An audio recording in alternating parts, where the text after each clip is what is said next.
वैसा ही कीजिएगा। हे श्री सुमंत्र जी, मेरे लक्ष्मण ने बहुत टेढ़ी टेढ़ी बातें भी की पिता के प्रति। उन बातों को कहीं आप जा करके पिताजी से बता ना देना, नहीं उन्हें अत्यंत पीड़ा होगी। लखन कहे कछु बचन कठोरा, परजि राम पुनि मोहि निहोरा। बार बार निज स्वपथ दिवाई, कहा बिन तात लखन लरिकाई। अपने भरत के लिए कहा कि जब मेरा भरत ननिहाल से वापस आ जाए ना, तो मेरे भरत से कहना सिंहासन में बैठने के बाद वह अपनी बुद्धि खराब नहीं करेगा, संपूर्ण प्रजाजनों को अपनी संतान मान करके वैसे ही लालन पालन उसका करेगा। सबको सीख दी है। इस प्रकार से आपका स्मरण करते हुए श्री राम जी लक्ष्मण जानकी उस बार ना जाने जंगलों की उन झाड़ियों में कहां विलुप्त हो गए, मैंने आगे नहीं देखा। आज जैसे ही दशरथ जी महाराज ने सुना, चीत्कार कर उठे, हारा हारा हारा। श्री कौशल्या जी ने ढाढ़स बधाई, महाराज ये समय विलाप करने का नहीं है, आप धैर्य धारण करें, कभी न कभी राम अवश्य आएंगे। धीरज धरिय तपाइए पारू, नाही तबोड़ी सब परिवारू।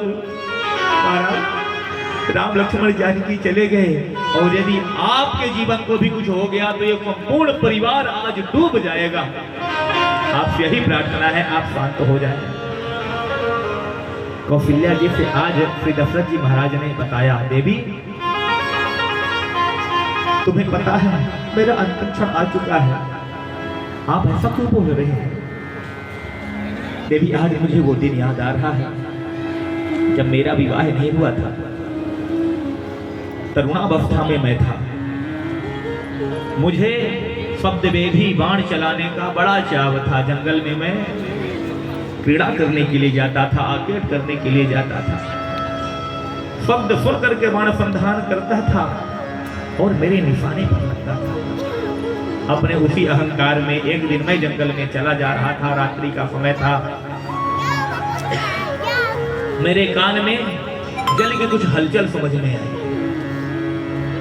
मैंने समझा कि शायद कोई हिरण जलपान कर रहा होगा। मैंने हिरण समझ करके बाण संधान किया, लेकिन देवी जब मेरा बाण जा करके लगा मेरे निशाने पर, तो वहां कोई हिरण नहीं था, एक नवयुवक था। चीत्कार करके चिल्ला पड़ा, हाँ किसने मेरे प्राण ले लिए, मुझे किसने मार डाला।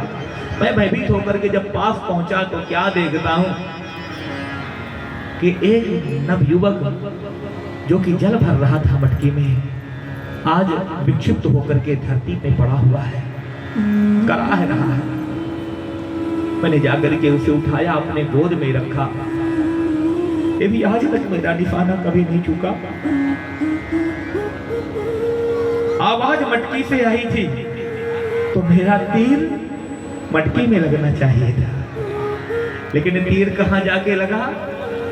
उस युवावस्था वाले बालक के सीने पे जाकर के लग गया। नहीं संदेह मेरे जीवन को विडंबना पूर्ण बनाने का वो समय था। महाराज समय अगर बुरा होता है ना, तो अच्छे अच्छे अनुभव भी फेल हो जाते हैं। इसलिए कभी अपने आप पर इतना ओवर कॉन्फिडेंट नहीं होना चाहिए।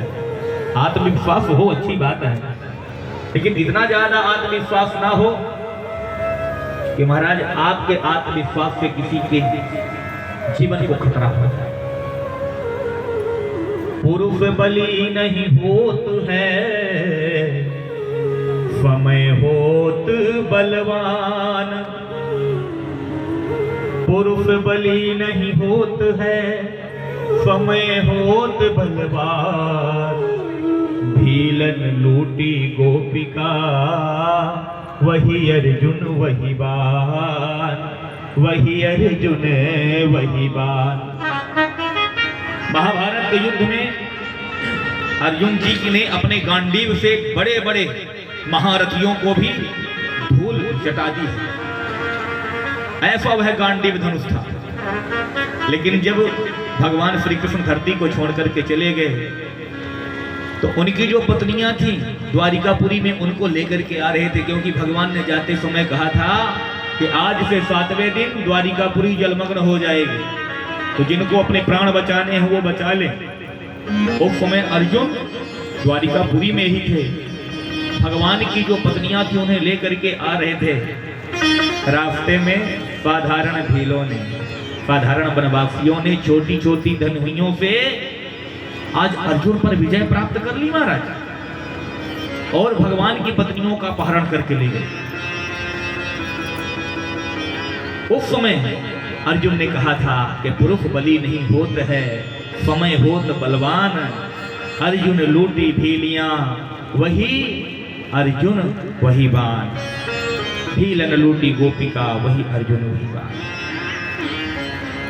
तो समय बुरा होता है महाराज, तो किसी के साथ भी ऐसी घटनाएं हो सकती हैं। दशरथ जी महाराज कहते हैं, देवी मैंने अपने गोद में उसके शीश को रखा, मैं कहने लगा कि आप किसके बालक है बताइए। उसने कहा मेरा परिचय जान करके आप क्या करेंगे।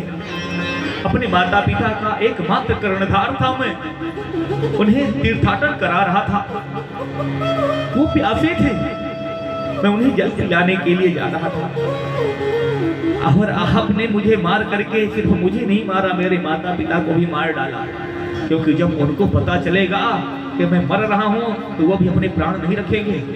राजन जितना शीघ्र हो सके यदि अपना कल्याण चाहते हो तो इस मटकी में जल लेकर के जाओ, लाख पूछने के बाद भी कुछ बोलना नहीं। अगर तुम बोल गए तुम्हारे मेरे माता पिता तुम्हें पहचान जाएंगे, क्योंकि उन्हें दिखाई तो नहीं देता लेकिन सुनाई देता है, तुम्हारी आवाज से वो पहचान जाएंगे।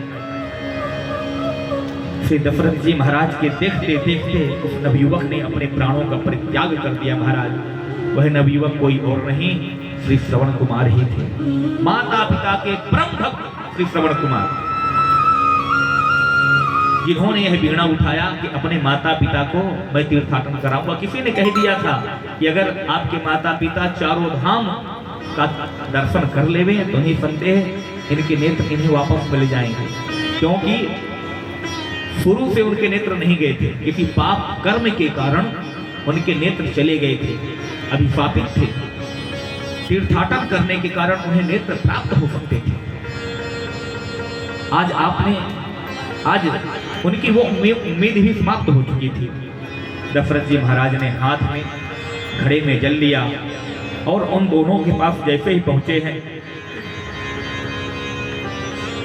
कुछ बोले नहीं, पैरों की आवाज सुनाई पड़ी। माता पिता ने कहा बेटा श्रवण आ गए? अरे लाओ लाओ जल, मुझे बहुत प्यास लगी है बेटा, बहुत प्यास लगी है।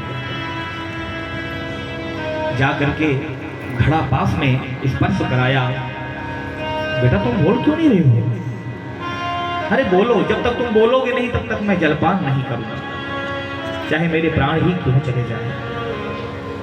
बार बार कहने के बाद भी महाराज दशरथ नहीं बोल रहे, लेकिन दशरथ जी समझते थे कि अगर इन्हें जल नहीं पिए तो प्यास से ही मर जाएंगे, इससे अच्छा मैं अपने अपराध को स्वीकार कर लूं। महाराज दशरथ ने कहा हे वृद्धों, मैं अत्यंत शर्मिंदा हूं कि मेरे बाणों के द्वारा आपके बालक श्रवण मृत्यु को प्राप्त हो चुके हैं। मेरे अपराध के कारण ऐसा हुआ है, मुझे आप क्षमा कर दीजिए। ये जल में लेकर के आया हूं, आप जलपान कीजिए। आज जैसे ही उन दोनों वृद्धों ने सुना, महाराज मां के हृदय की धड़कन तो तुरंत समाप्त हो गई, धड़ाम से गिर पड़ी। पिता के भी प्राण जा रहे थे। पिता ने कहा अरे राजन, तुमने ये क्या कर दिया? हम दोनों के जीवन का एकमात्र सहारा था मेरा श्रवण, पर तुमने उसके भी प्राण हर लिए। मेरे निरपराध श्रवण ने तुम्हारा क्या बिगाड़ा था? अगर तुमने ऐसा अपराध किया है तो इस अपराध का दंड तुम्हें अवश्य मिलेगा। जाओ, मैं तुम्हें श्राप देता हूं कि आज हम दोनों जिस प्रकार से अपने पुत्र के विरह में अपने प्राण परित्याग कर रहे हैं, एक दिन ऐसा